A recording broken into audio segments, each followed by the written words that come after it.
Tonight on Unreported World, Shay Rhodes travels to Nigeria, where religion has become big business. Every week, thousands flock to miracle healing and prosperity preaching events organised by Pentecostal and independent churches. In the past 20 years, these churches have become so successful, they have expanded into global corporations. Shay travelled to Lagos and gained rare access to the world of the millionaire preachers.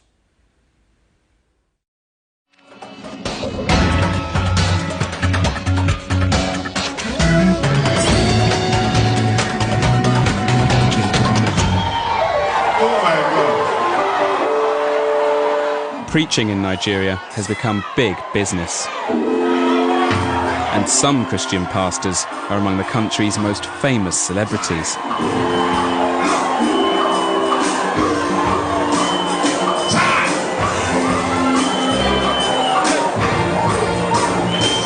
I'd come to see Dr. Sign Fireman, an up-and-coming preacher who's attempting to break into the big time. The kind of name to call you an unhooky. Today, 2,000 people were at an event Dr. Fireman had billed as the burial of Satan.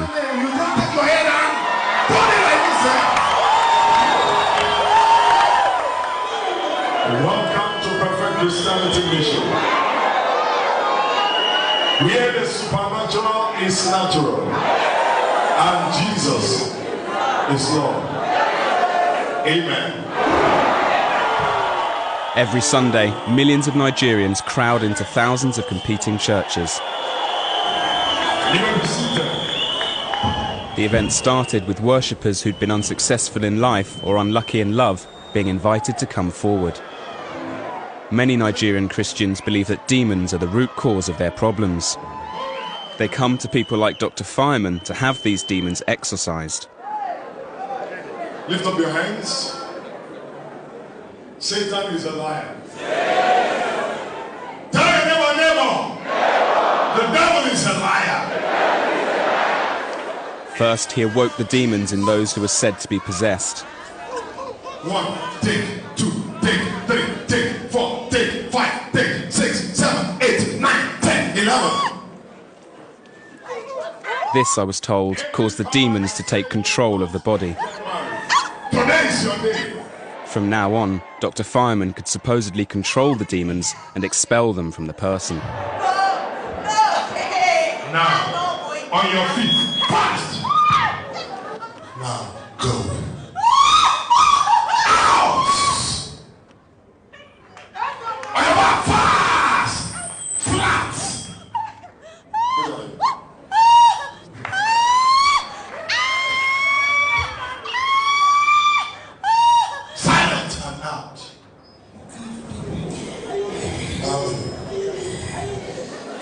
This is an incredible spectacle. At times it's almost humorous, but there are thousands of people in this congregation and not a single one of them is laughing. Everyone takes this deadly seriously.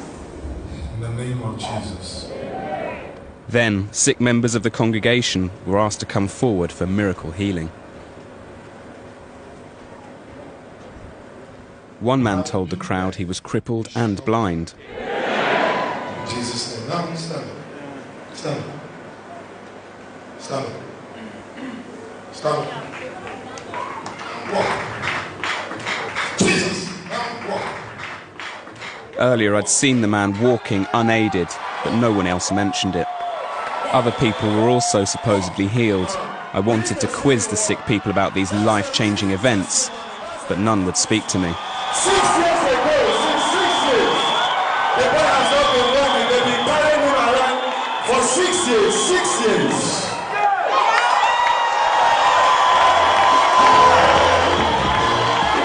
At the close of the event, the crowd swarmed forward and threw money at Dr. Fireman's feet. There was so much cash, it had to be collected in dustbins.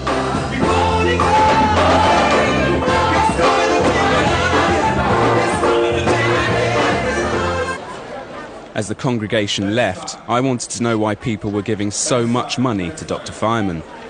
Valerie said those who gave were repaid by God with good fortune.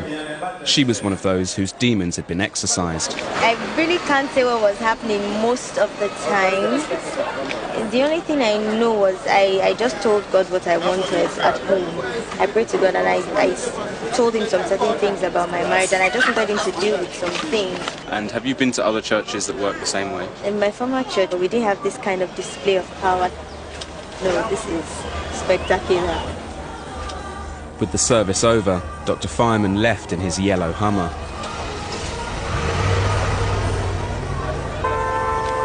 It's hard to know how to feel about what I've just seen. Everybody in there seems to totally believe what they're told, but from my point of view, people who hobbled in half paralysed have left in pretty much the same state. The only thing that seems to have changed is that the bag that was completely empty is now full of cash.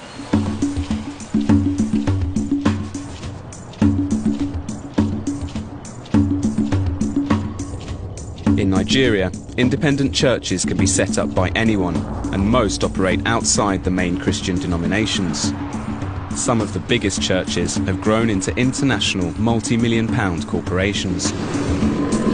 I wanted to find out more about the business model that makes these organisations so successful. I went to meet Dr. Fireman in his downtown headquarters. Just turning up at the church offices, and it looks like Dr. Fireman's here, but he's driving a different car this morning. In the lobby, I recognised one of the women who was said to have been possessed by demons at the service. Her name was Angel, and it turned out she was also Dr. Fireman's receptionist. Have you recovered? The demons and... Angel said she had no memory of the exorcism. But really, it looked intense. I can't remember. You can just ask people that was around that day, because I wasn't myself. Upstairs, I found Dr. Fireman having discussions with a publisher about a series of books he wants to print. He told me how he started out in the business of religion. I started preaching at the age of 7. I started writing articles at the age of 6. I started writing books at the age of 14. I established my first company at the age of 12. When I was 17, I had 5 companies running. How can a pastor become rich doing God's work? In the Bible, the Word of God teaches that 1/10 of your income belongs to God. For Dr. Fireman, the principles of his business are simple. He teaches his worshippers to give him 10% of their income and tells them that his miraculous powers can change their lives. For example, in the church here, we've had countless dead people who were raised back to life. Many of them confirmed by doctors. Many of them carried from the hospital to the church. In some cases, I had to go to the hospital to pray. We have countless cases. Dr. Fireman's claims were hard to believe, but he insisted his God-given talents were real and he'd turned them into a successful brand. Father, we thank you. He claims that in just 2 years, the Perfect Christianity ministry has expanded to 40 branches. Dr. Fireman now employs a team of associates to whom he's given the title pastor. In Jesus' name. Amen. Some individually run the church branches. Today, they're having a strategy meeting on how to market the brand. God is a game. And you know the funny part of it? The game is very easy. You begin to discover... He stressed the importance of advertising what their church can do in terms of miracles and healing. If you cannot make what you have to offer clear enough, people are not going to be enticed. People go to church, but they are frustrated. So somebody has to answer their questions. He said generating money from the congregation was key to their growth, and that any surplus income would be spent on expanding the church. It's not about all that. It's about whether you know the game. Watching Dr. Fireman is quite interesting. I'm seeing a whole new side to him here. On Sunday, he was the rock star with his big entrance and his entourage. But today, he's more like a CEO, briefing all the managers in his company on exactly what he expects from them. One reason for the success of the Perfect Christianity mission is the cult of personality built up around Dr. Fireman. We followed him to one of his many public engagements. he'd been invited to open a new shopping centre by a member of his congregation.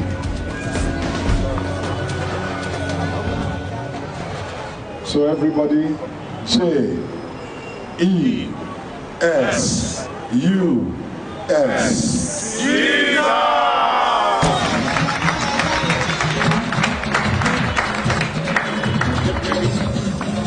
Here in Nigeria, pastors are big celebrities, the kind of person who you want to associate with when you've got a big event on.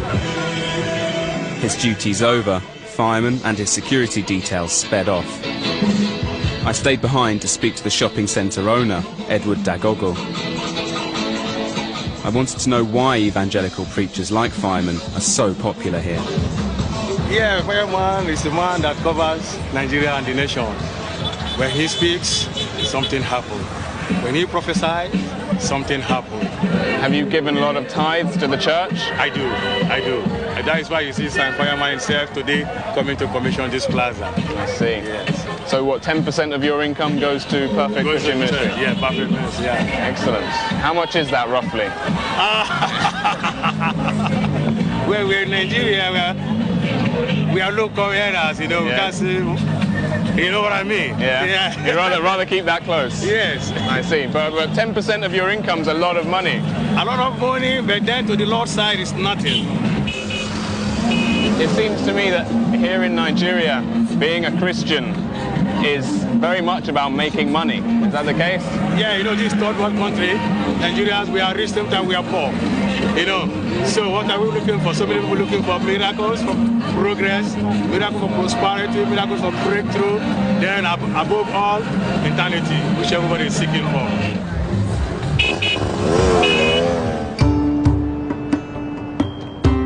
In a country of over 150 million people, 80% live on less than $2 a day. The aspiration for many is to achieve the Nigerian dream, to have and be seen to have cars, houses, money and power. Many of the new independent churches promise that if you follow them, your dreams will come true. There are now over 70 million Christians living in Nigeria, and that number's growing faster here than anywhere else in the world. On the 4 roads around here, I've counted over 20 churches. There seems to be one every 2 or 3 blocks. There's another one just over there, the New Anointing Deliverance Ministries International. Just a huge number of churches in a very small space. Dr. Fireman's image seemed to tap into this idea of the Nigerian dream, of displaying your wealth openly. At his home in central Lagos, he showed me his 3 luxury cars worth over £150,000. Why yellow? When I was small, I always loved yellow. When I was small, my mom bought me a yellow plate, a yellow spoon, and a yellow t-shirt. Everything had to be yellow. And so till now, I think I'm a yellow freak. Fireman was due to preach at one of his branches that evening, so he went upstairs to change. Style is a key element of his marketing. It's like if you have something that is very good, but the container is bad. Though the content is good, it's difficult to sell. We left for the service with a security escort. Fireman said he'd been mobbed in the past. He claimed it was because he was known to give cash to the poor. There have been times they climbed the vehicle on every side and surrounded the car. You can't move. The service was being held in a middle-class neighbourhood called Festac on the outskirts of the city.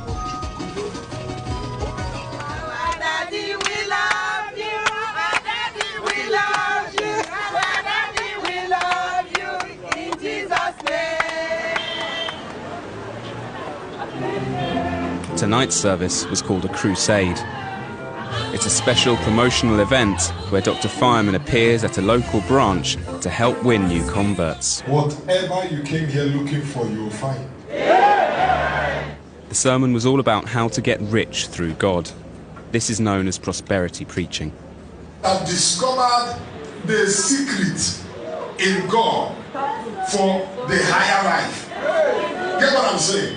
But many of us are still living at the lower life. You maintain He teaches prosperity as a sign of spiritual blessing, and the key to becoming rich is to give money to the church. He calls this sowing the seed, but it doesn't end there. You can't sow your seed just anywhere. A wrong ground produces the wrong harvest. For this to work, it seemed important to give to the right person. The pastor in charge of this branch gave testimony of how Fireman has changed his life. I was very poor and wretched. I wasn't even a pastor. And he saw me from the gutter and picked me up. In 5 months, I got 3 cars. It happened like magic. I started getting money like, in fact, I wasn't dressing like this before.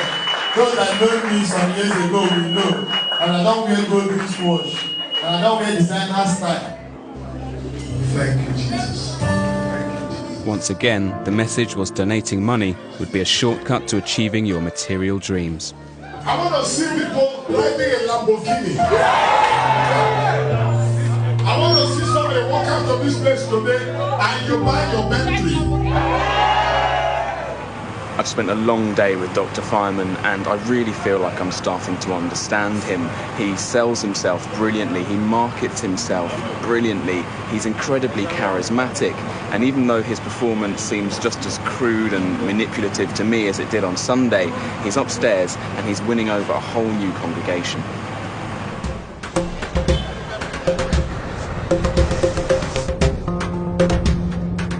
Local journalist Simon Ateba has spent the last 5 years covering the rise of these new churches. He said that while some were genuine, well-run operations, it was almost impossible to establish their true wealth. Oh, Chris Yakilo, man, he's the business pastor. He has churches in South Africa, churches in the US, in Houston in the US, churches in England, churches in other African countries. He has businesses, he has printing press, he has television station, has newspaper, has magazine. Yeah, that's the church. Yeah. Simon took us to the headquarters of the pastor's church, Christ Embassy. 2 years ago, he tried to get some photographs of the building. I was with a photojournalist, and we were about taking a picture of this church from this side of the road. They dragged us inside and beat me until I fainted. I was revived in the hospital. Why do they want to attack journalists like that? You know, only the pastor knows how much money they are getting. So they are trying to hide all those things, trying to hide how much money they are making. We wanted to speak to Christ Embassy, but a security guard stopped us from filming. There's security, okay.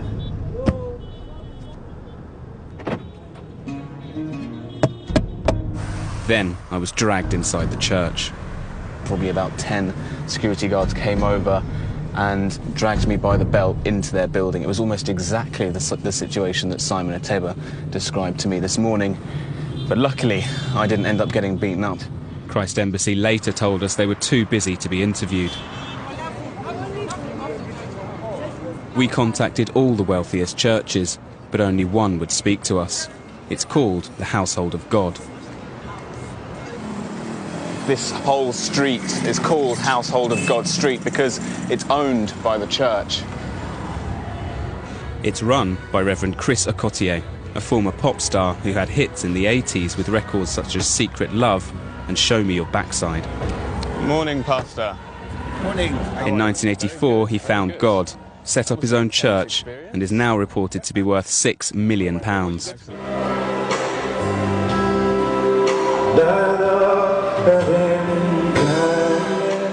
His 5,000-member congregation come from the wealthier elements of Nigerian society, film stars, celebrities and musicians. There were security guards everywhere. It seems that most of the people here have come to see him using his talents, and he does so brilliantly. The majority of this service is him singing and dancing on stage, and of course, talking in tongues.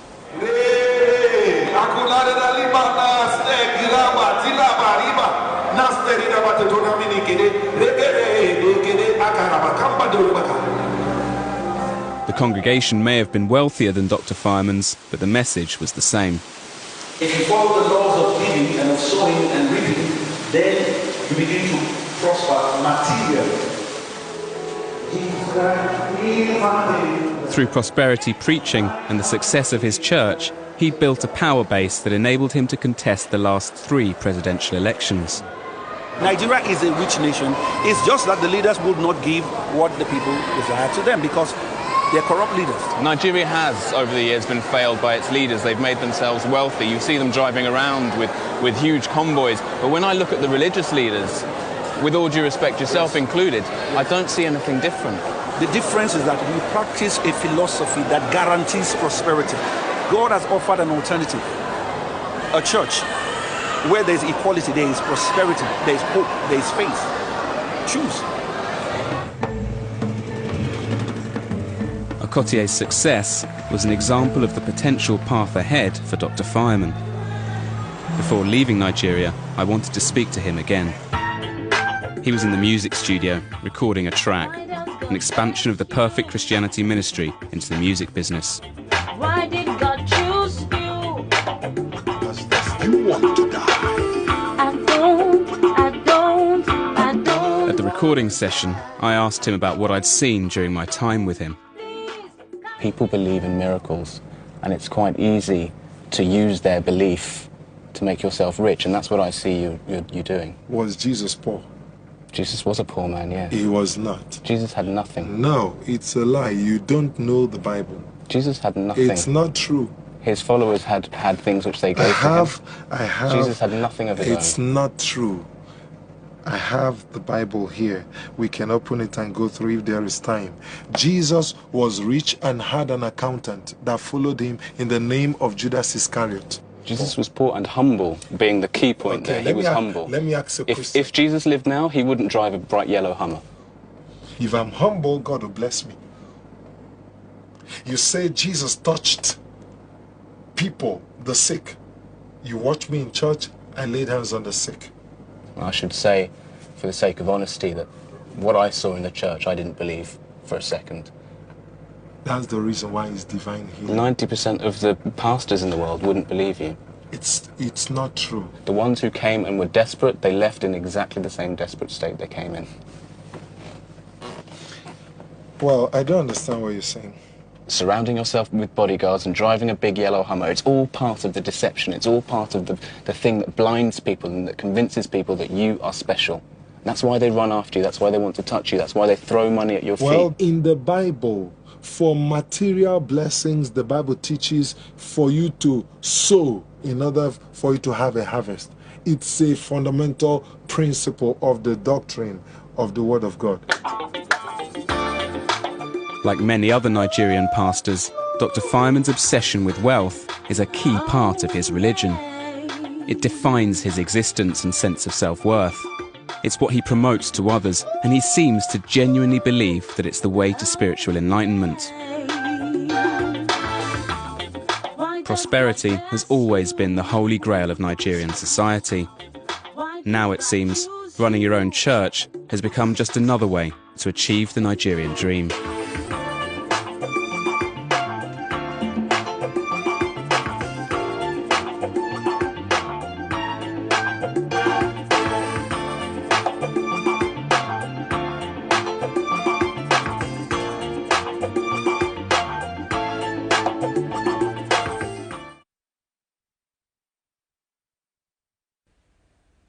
Shay Rhodes reporting on the growing ministry and bank balance of Dr. Sign Fireman.